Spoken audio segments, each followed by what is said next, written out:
Hello दोस्तों। तो आज का हमारा वीडियो का टॉपिक है कॉर्नो ओलिगोपोली मॉडल। तो इसको डिस्कस करेंगे आज। ये हमारा ओलिगोपोली का पार्ट है, तो ये काफ़ी इंटरेस्टिंग होने वाला है।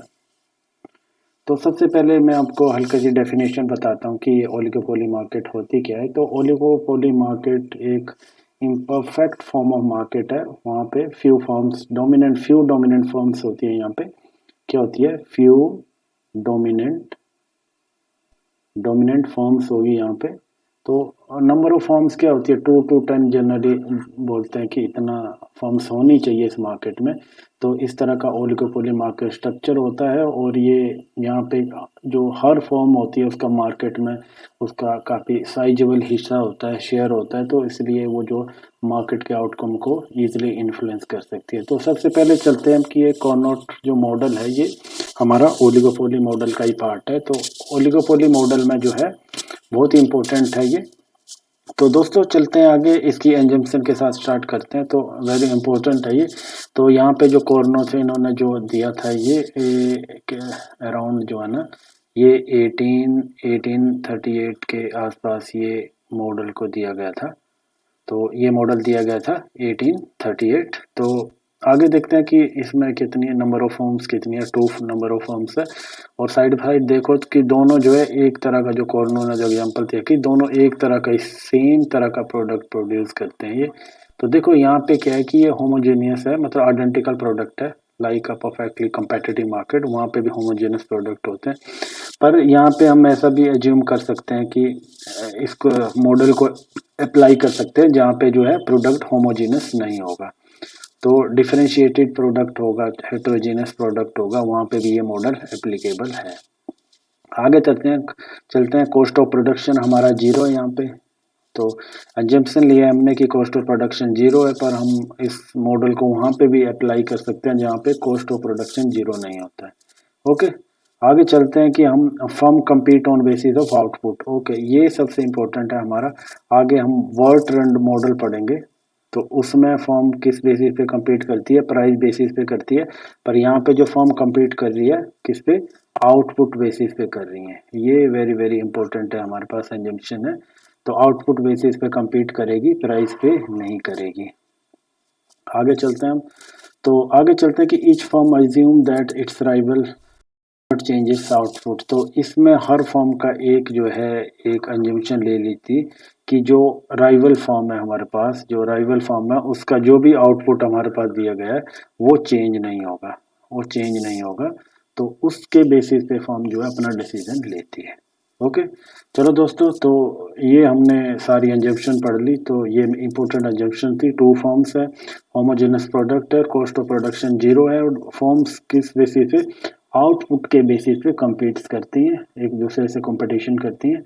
और जो आगे क्या है, हमने क्या देखा कि ये राइवल फॉर्म जो है अपना आउटपुट चेंज नहीं करेगी। ये हम एजम्पशन लेते हैं इस पे। ओके, तो दोस्तों ये हमारी एजम्पशन थी, वेरी वेरी इंपॉर्टेंट है। इन एजम्पशन से डायरेक्टली क्वेश्चन पूछे जाते हैं। आगे चलते हैं। तो आगे चलते हैं कि हम इसको डायग्राम के थ्रू एक्सप्लेन करेंगे कि किस तरह से। तो ओके, तो देखो यहाँ पे हमने ये वर्टिकली है। वर्टिकली हमने क्या लिया है? यहाँ पे ये प्राइस लिया है वर्टिकली, और यहाँ पे हमने आउटपुट लिया है। ये आउटपुट आ गया। ओके, तो आगे देखते हैं। ये हमारा डिमांड कर्व है। इसको आप डिमांड कर्व या आप AR भी बोल सकते हैं, एवरेज रेवेन्यू कर्व भी बोल सकते हैं। तो ये हमारा मार्जिनल रेवेन्यू है। ओके, ये क्या आ गया हमारा? ये MR आ गया। ओके, तो इसमें देखो ये पहले एक फॉर्म है, उसने अज्यूम किया कि इस इसकी कंडीशन यही रहती है कि दोनों फॉर्म वैसे साइमल्टेनियसली जो है मार्केट में आती हैं। पर जो अज्यूम करती है, पहले ये दोनों में से कोई भी मार्केट में नहीं थी। तो जैसे एक फॉर्म मार्केट में आती है तो अज्यूम करती है दूसरी नहीं आएगी। तो जैसे ये एक फॉर्म मार्केट में आती है तो क्या हो गया, यहाँ पे क्या करेगी वो? हमारा आपको पता है कि वो मोनोपोली के फॉर्म में मोनोपोली मोनोपोली की तरह बिहेव करेगी। तो मोनोपोली की तरह बिहेव करेगी तो कहाँ पे प्रोड्यूस करेगी? MR is equal to MC। Okay, तो यहाँ पे MR is equal to MC है। तो MC आपको पता है जीरो है। तो ये बिल्कुल ये जो हमारा हॉरिजॉन्टल है यहाँ पे प्रोड्यूस करेगी। और आपको पता है कि जो ए आर जो यहाँ टच कर रहा है बिल्कुल उसके आधे में यहाँ पे हाफ में टच करता है ये।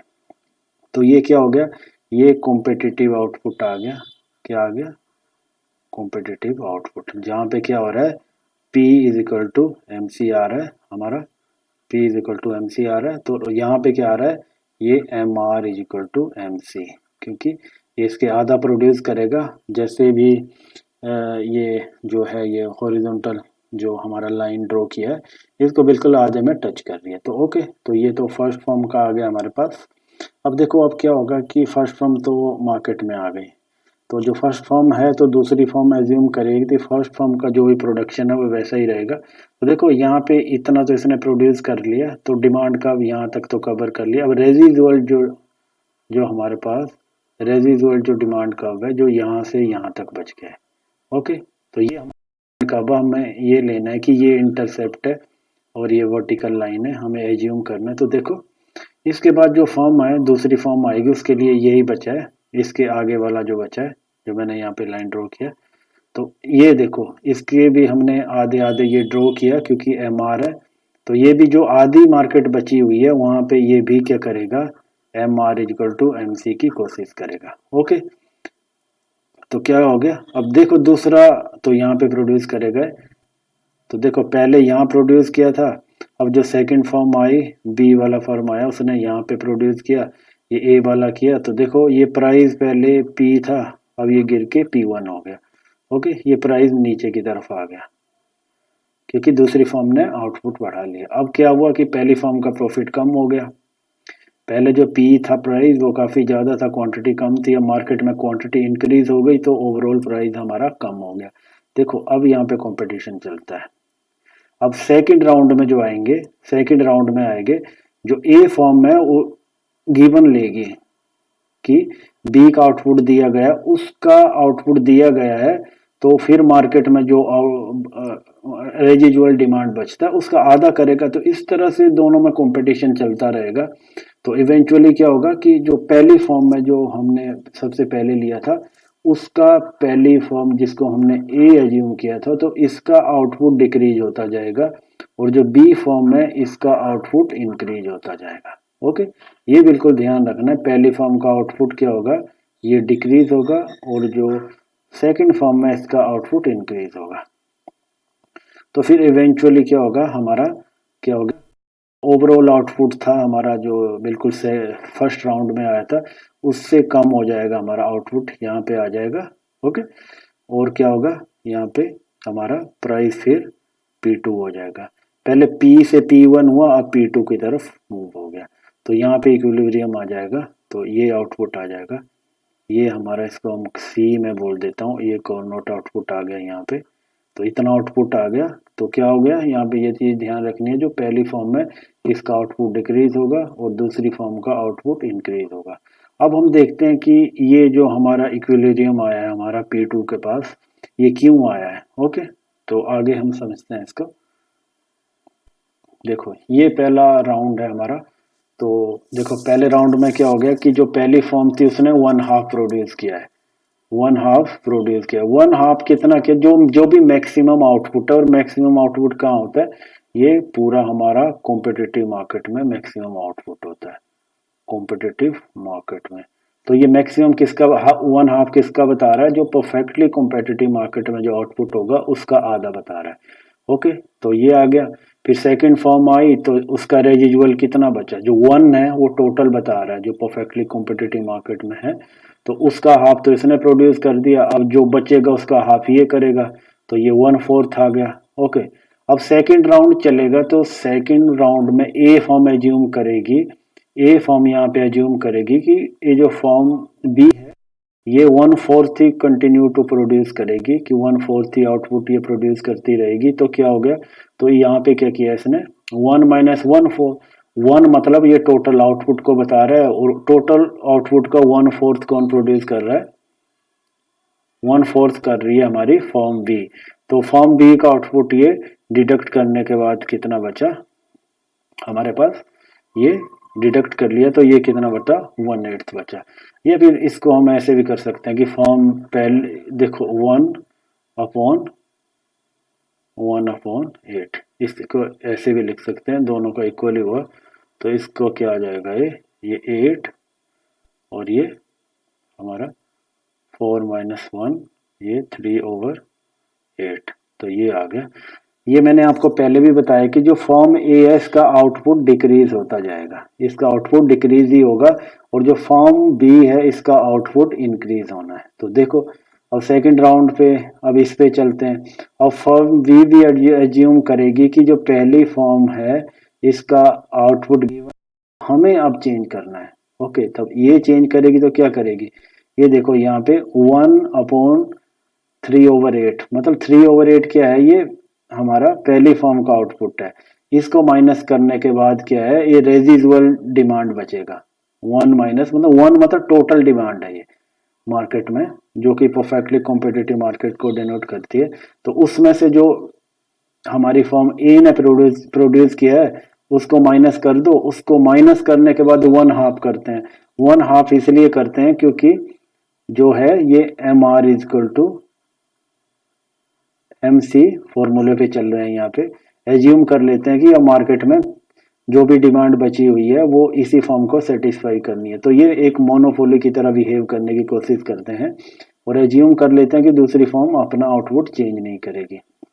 ओके, तो देखो इस तरह के आगे भी आप देखते हैं कि इसमें भी फिर हमने वही स्टेप यूज किया कि इसने भी क्या किया कि जो टोटल डिमांड थी उसमें से ये अगले थर्ड राउंड में कि ये फॉर्म बी कितना प्रोड्यूस कर रही है, ये 5/16 कर रही है, तो इसको माइनस किया तो हमारे पास रेजिजुअल डिमांड आ गया। किसके लिए, ये ए के लिए आया, और फिर ए फिर मोनोपोली की तरह बिहेव करने की कोशिश करेगा कि जो टोटल डिमांड बची है अब उसको मैं ही सेटिस्फाई करूंगा, तो ये M R is equal to M C करेगा, तो ये इसका फिर ये आएगा। तो इसको आप ऐसे भी लिख सकते हैं, is equal to 1/2 minus 1/8 minus 1/32। Okay, तो इसी तरह यहाँ पे भी ये आ रहा है। इसमें फिर इसने क्या किया, अब बी फॉर्म की बारी आ गई, इसने फिर क्या किया, टोटल डिमांड में से जो हमारा 11/32 पार्ट जो है ये फॉर्म ए सप्लाई कर रही है, तो इसको माइनस करके अपना रेजिजुअल डिमांड निकाला। फिर इसने कोशिश की थी मैं मोनोपोली की तरह बिहेव करूंगा, तो इसने फिर 1/2 जो है प्रोड्यूस किया, तो इसका ये 21/62 आ गया, 64 आ गया। तो इसमें क्या किया इसने, ये 1/4 था इसका। ओके, तो 1/4 था, फिर इसने फिर आ गया ये 1/16 और ये 1/2 का कितना आ गया, 64। ये इस तरह से ये प्रोसेस चल रहा है, तो ये किसके इक्वल आ जाएगा हमारा 21/64। देखो दोस्तों, अब ये देखने की बात है हमारे पास कि देखो यहाँ पे क्या बन रहा है, ये एक जियोमेट्रिक सीरीज बन रहा है, जियोमेट्रिक सीरीज कि हम जो इक्विलिब्रियम पे पहुंचेंगे वो जियोमेट्रिक सीरीज के ही थ्रू पहुंचेंगे। तो देखो फर्स्ट फॉर्म है जो इसका आउटपुट बिल्कुल कम होता जा रहा है, तो पहली फॉर्म का कैसे आउटपुट कम हो रहा है, पहले क्या था ये 1/2 प्रोड्यूस कर रही थी, तो अगले राउंड में क्या हुआ, ये हो गया इसका इतना कम हो गया। ओके, ये आउटपुट प्रोड्यूस कर रही है, फिर उसके अगले राउंड में आप देखोगे ये इतना कर रही है। ओके, तो इस तरह से ये एक इनका जो है ये बन रहा है। तो 132 आ गया, फिर उसके आगे आप करोगे तो कितना आ गया, ये 128, ये 128 आ गया। एक ये सीरीज बन रही है जियोमेट्रिक सीरीज ये हमारा, तो इस जियोमेट्रिक सीरीज को आप ऐसे भी लिख सकते हो। आप देखो आपने क्या किया, ये 1/2 कर दिया यहाँ पे, और इस सीरीज को अगर आपको लिखना है तो आप ऐसे भी लिख सकते हो 1/8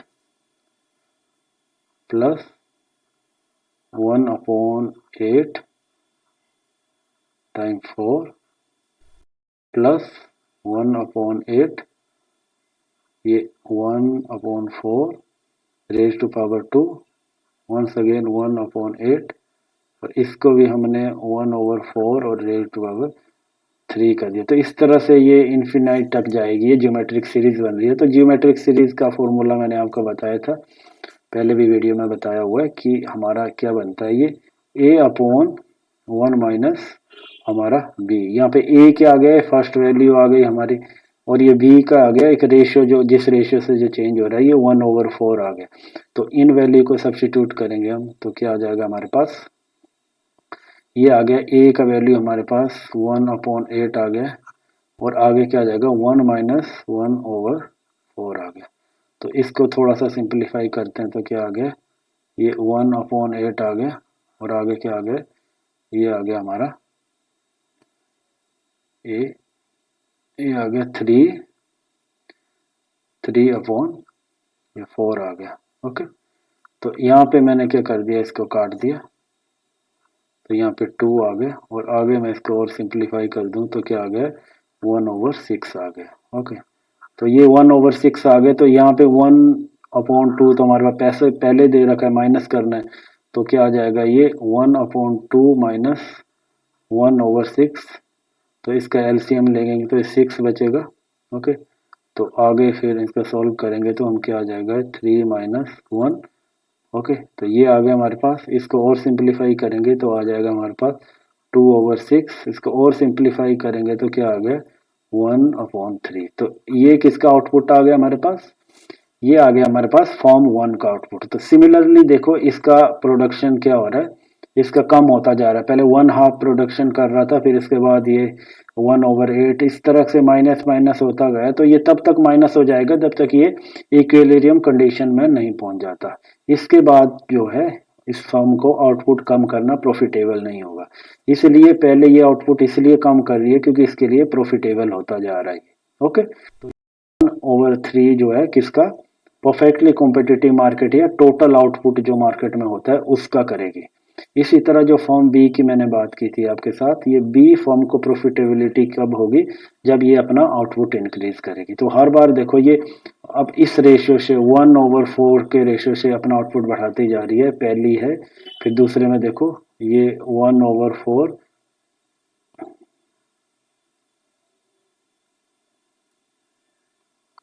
ओके, ये 1/4 टाइम 1/4 कर दिया, फिर आगे फिर मैंने 1/4 1/4 ये 2 टाइम कर दिया, ऐसे इस तरह से ये चलता रहेगा। तो ये भी एक जियोमेट्रिक सीरीज बन रहा है। तो इसमें भी क्या फर्स्ट फर्स्ट हमारा क्या आ गया, हमारा जियोमेट्रिक सीरीज कैसे बन रही है, ए अपॉन 1 माइनस बी बन रहा है। तो आपको पता है ए हमारा पहली वैल्यू 1/4 है, और फिर हमारा जो जियोमेट्रिक सीरीज जो बन रहा है वो भी 1/4 बन रहा है। तो इसको आप सिंप्लीफाई करोगे तो क्या आ जाएगा, ये आ जाएगा 1/4 अपॉन क्या आ जाएगा 3/4। तो इसमें से 4 में से 4 ये कट गया, तो ये भी 1/3 आ गया। तो देखो यहाँ पे भी 1/3 आउटपुट था हमारे पास, और यहाँ पे भी 1/3 आ गया। तो 1/3 किसला, ये टोटल जो मैक्सिमम आउटपुट जो है, मैक्सिमम मैक्सिमम आउटपुट का जो फॉर्म ए करेगी 1/3 करेगी, और फॉर्म बी भी 1/3 करेगी। तो 1/3 को प्लस करेंगे तो 2/3 हो गया। ओके, तो यहाँ पे दोस्तों ध्यान रखना है कि जो भी हमारे पास ये फॉर्म आ रही है यहाँ पे, तो ये कितना प्रोड्यूस कर रही है, ये 2/3 कर रही है, किसका कर रही है, परफेक्टली कॉम्पिटिटिव मार्केट का। या फिर आप बोल सकते हैं कि जो टोटल आउटपुट जो है, जो टोटल आउटपुट जो है उसका 2/3 कर रही है। Okay, 2/3 of total output. क्यों यहाँ पे टोटल आउटपुट को बता रहा हूँ मैं, 1/3 फर्स्ट फॉर्म करेगी, 1/3 सेकेंड फॉर्म करेगी। ओके दोस्तों, तो आगे चलते हैं कि ये रिएक्शन फंक्शन क्या होते हैं हम देखेंगे। तो देखो यहाँ पे हम एक एक फॉर्म लेंगे, तो देखो यहाँ पे मैं ये फॉर्म ए का रिएक्शन कर्व ले रहा हूँ, ये ए का रिएक्शन कर्व ले रहा हूँ, यहाँ पे ए, ये फॉर्म ए का रिएक्शन कर्व ले रहा हूँ, और इसी तरह ये फॉर्म बी का है, ये फॉर्म बी का, ये बी का फॉर्म का रिएक्शन कर्व ले रहा हूँ। ओके, तो यहाँ पे ये सबसे इम्पोर्टेंट फाइंडिंग है, जो कॉर्नोट आउटपुट है जो क्या करता है, हमारे पास 2/3 होता है इसका कॉम्पिटिटिव आउटपुट से। तो कॉम्पिटिटिव आउटपुट मैंने बताया था आपको कि जो ये जो है ये मैक्सिमम आउटपुट होती है, जो पॉसिबल जो होती है, मैक्सिमम पॉसिबल आउटपुट होती है मार्केट में। और जो है ये कौन करती है, P is equal to MC condition को फुलफिल करके होती है। तो इसका जो है अगर 2/3 के कौन सा करेगी हमारी, ये कॉर्नोट आउटपुट में हमारा होगा। कॉर्नो में क्या होगा, 2/3 ऑफ परफेक्टली कॉम्पिटिटिव मार्केट या मैक्सिमम आउटपुट। तो ओके ये रिएक्शन कर्व बता रहा है, तो ए का रिएक्शन कर्व है, तो ए पे क्या बता रहा है, पूरी तरह मोनोपोली बता रहा है, ये मोनोपोली वाला पॉइंट है। और धीरे धीरे इसका आउटपुट बढ़ता जाएगा तो परफेक्टली कॉम्पिटिटिव मार्केट की तरफ बढ़ता जाएगा, और इस पॉइंट में जाके ये पूरी परफेक्टली कॉम्पिटिटिव मार्केट बन जाएगी। तो इसी तरह बी का भी यहाँ पे इनिशियल पॉइंट हमारा क्या बता रहा है, ये इनिशियल पॉइंट है हमारा, ये मोनोपोली को बता रहा है जहाँ पे एक ही फॉर्म होती है। तो यहाँ दोनों दोनों जाके क्या होंगे, और यहाँ पे जाके इनका इक्विलिब्रियम बन जाएगा। ओके, तो इक्विलिब्रियम में क्या होगा, इक्विलिब्रियम में दोनों इस तरह से आउटपुट करेंगे, तो ए फॉर्म हमारा क्यू ए यहाँ करेगी और दूसरी वाली फॉर्म हमारा ये क्यू भी यहाँ पे आउटपुट करेगी। तो देखो इस पॉइंट से ऊपर जा रहे हैं तो प्रॉफिटेबिलिटी नहीं होगी दोनों फॉर्म के लिए, प्रॉफिट कम हो जाएगा। तो इस पॉइंट में जाके क्या होगा, क्या होगा, यहाँ पे आउटपुट होगा। तो देखो यहाँ पे मैंने पीछे जो एग्जांपल दिया था फॉर्म ए है, तो इनिशियली वो इस पॉइंट पे प्रोड्यूस कर रही थी कि, तो जैसे दूसरी फॉर्म आएगी तो इसका आउटपुट जैसे इस तरफ आता जाएगा, कम होता जाएगा, ऐसे ऐसे कम हो रहा है, कम हो रहा है। ओके, कम होता जाएगा तो इस पॉइंट में जाके रुक जाएगा यहाँ पे, इसके बाद नहीं होगा। इसी तरह जो दूसरी फॉर्म आ रही है उसका आउटपुट बढ़ता जाएगा। ओके, तो इस पॉइंट में आएगी तो इस फॉर्म का आउटपुट पहले यहाँ पे था, अगर ये यहाँ पे आउटपुट कर रही थी तो यहाँ पे कर रही थी, तो इसका आउटपुट ऐसे धीरे धीरे बढ़ता जाएगा और इस पॉइंट में जाके दोनों इक्वल हो जाएंगे। जहाँ पे दोनों इक्वल हो जाएंगे वहाँ पे इक्विलिब्रियम कंडीशंस बन जाएंगे। ओके दोस्तों, ये रिएक्शन फंक्शन से दोनों वेरी इंपॉर्टेंट है, इनको समझना। ओके, तो आगे चलते हैं कि नाइस इक्विलिब्रियम क्या होता है। देखो नाइस इक्विलिब्रियम क्या होता है कि each firm produces an output that maximizes the profit provided the output of the rival firm is given. देखो नैश में क्या होता है कि हमें एक ऐसी ऐसी कंडीशन निकालनी है कि जैसे ए एंड बी फॉर्म्स है, तो ए फॉर्म को पता है कि बी फॉर्म का आउटपुट गिवन है, तो बी फॉर्म का आउटपुट गिवन है, तो ए ऐसी स्ट्रेटजी फॉलो करेगी जिससे उसका प्रॉफिट मैक्सिमाइज हो जाए। तो देखो तो क्या इक्विलिब्रियम कि a form a firm produces output that maximizes the profit provided the output of rival firm is given। जब राइवल फॉर्म का आउटपुट गिवन है तो ए फॉर्म कोशिश करेगी कि मुझे मैक्सिमम प्रॉफिट मिले, तो इसे हम नैश इक्विलिब्रियम कहते हैं। तो देखो कॉर्नोट में क्या होता है, ये नैश इक्विलिब्रियम की कंडीशन पूरी फुलफिल होती है। तो एग्जाम में पूछा जाता है कि कॉर्नो जो है ये हमारा नैश इक्विलिब्रियम है या नहीं, तो आपको इसको आंसर करना है कि है ये। ओके, तो Carnot output is example of Nash equilibrium and firm does not have an incentive to change output level। तो फॉर्म को कोई इंसेंटिव नहीं होता कि अपना आउटपुट लेवल चेंज करें। ओके, क्योंकि इसमें क्या होता है कि एक फॉर्म हर बार जैसे ये राउंड्स चलते हैं, इनके राउंड्स चलते हैं, तो हर बार हर फॉर्म एज्यूम करती है कि वो फॉर्म का आउटपुट गिवन है और उसी अकॉर्डिंगली वो फॉर्म अपना एक्शन लेती है। जैसे पहले राउंड में ए फॉर्म ने डिसीजन लिया, फिर बी ने डिसीजन लिया, बी ने एज्यूम किया कि ए का आउटपुट गिवन है, फिर दूसरे राउंड में ए ने डिसीजन लिया, एज्यूम किया कि बी का आउटपुट गिवन है।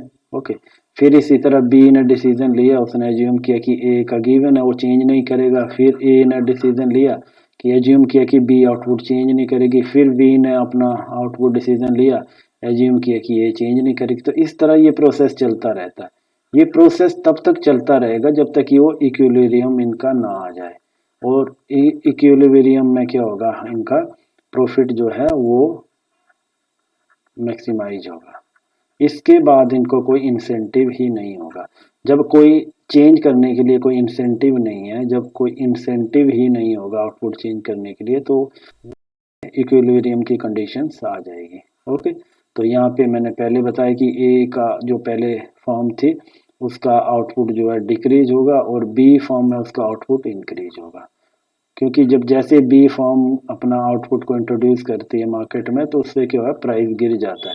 अब प्राइस थोड़ा सा ऊपर जाना चाहिए ताकि दोनों के लिए प्रॉफिटेबल कंडीशन बन पाए मार्केट में। ओके, तो आगे चलते हैं कि change in cost of production है न्यू इक्विलिब्रियम। देखो अब मैं यहाँ पे एक ये हमारा रिएक्शन फंक्शन आपको पता है कि मैं ये एज्यूम कर लेता हूँ कि ए फॉर्म का है और ये बी फॉर्म का रिएक्शन फंक्शन। अब देखो क्या होता है कि सपोज कि बी फॉर्म है इसका, कॉस्ट ऑफ प्रोडक्शन डिक्रीज हो जाता है। कॉस्ट ऑफ प्रोडक्शन डिक्रीज हो जाएगा तो ये रिएक्शन जो कर्व जो है ये ऊपर की तरफ थोड़ा शिफ्ट कर जाएगा, क्योंकि अब फॉर्म ज़्यादा आउटपुट कर पाएगी। ओके, तो यहाँ पे क्या होगा, इस तरह से चला जाएगा ये ऊपर की तरफ इसका बी फॉर्म का, तो न्यू इक्विलिब्रियम हमारा यहाँ पे सेटअप हो जाएगा कि जहाँ पे क्या होगा कि फॉर्म ए अपना, सॉरी, ए का आउटपुट तो कम हो जाएगा जो पहले इस इक्विलिब्रियम पे था, यहाँ पे था, अब यहाँ पे आ जाएगा, और बी का जो पहले यहाँ पे था वो ऊपर चला जाएगा। ओके, जो जिस फॉर्म का production, sorry, cost of production या आउटपुट आउटपुट जो है हम डिक्रीज होगी, उसका आउटपुट इंक्रीज हो जाएगा। ओके, तो ये तो कॉमन सेंस की बात है। ओके, आगे देखते हैं इनकी कंपैरिजन क्या है। तो यहाँ पे फिर से मैं आपको ड्रॉ करता हूँ, ये रिएक्शन फंक्शन मैंने ड्रॉ किया है। तो ये देखो यहाँ पे, ये तो आपको पता है कि ये मैंने जो यहाँ पे ड्रॉ किया है, ये जो मैंने ड्रॉ किया है, ये ये सी कॉर्नोट इक्विलिब्रियम है, और यहाँ पे देखो ये मोनोपोल इक्विलिब्रियम यहाँ पे होगा कि इनके दोनों कोलिजन कर लेती हैं, तो दोनों जो है मोनोपोली आउटपुट को इक्वली डिवाइड करेंगी, तो यहाँ पे मोनोपोली आ जाएगा, क्योंकि ये मोनोपोली की कंडीशन बता रहा है। ये यहाँ पे मोनोपोली की कंडीशन है, तो एक ही जगह प्रोड्यूस करेंगे ना, तो एक जो भी, जैसे मान लें 90 है, तो यहाँ पे दोनों 45 डिवाइड कर लेंगे यहाँ पे, तो ये 45 आ जाएगा, ये 45 आएगा, दोनों में डिवीजन हो जाएगा आउटपुट का। ओके, तो इसी तरह परफेक्टली कॉम्पिटिटिव मार्केट के पॉइंट ये हैं, आपको मैंने पहले भी बताया। तो इस तरह से हम ये ड्रॉ करेंगे यहाँ पे, तो आपको देखो यहाँ पे इस तरह से हो जाएगा कि दोनों अपने रिएक्शन फंक्शन पे अपने जो मोनोपोली वाले पॉइंट है वहाँ पे आ जाएंगे, उतना उतना आउटपुट करेंगे।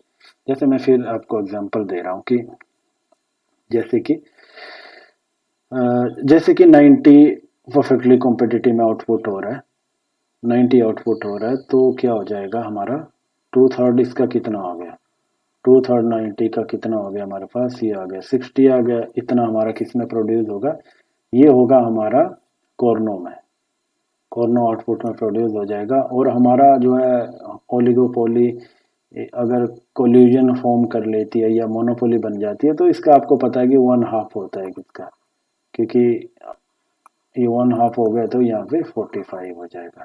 तो यहाँ पे आप एक कंक्लूजन भी ड्रॉ कर सकते हैं कि हमेशा आउटपुट जो परफेक्टली कॉम्पिटिटिव मार्केट का है वो किससे ज़्यादा होता है, वो कॉर्नो से ज़्यादा होता है, और कॉर्नो का आउटपुट किससे ज़्यादा होता है, ये मोनोपोली के आउटपुट से ज़्यादा होता है। तो ये देखो, तो सोशियली देखा जाए तो मोनोपोली से ज़्यादा वेटर्स क्या होता है, हमारा कॉर्नो होता है, क्योंकि कॉर्नो में जो है ये कॉम्पिटिशन भी मार्केट में होता है। ओके दोस्तों, थैंक्स फॉर वॉचिंग।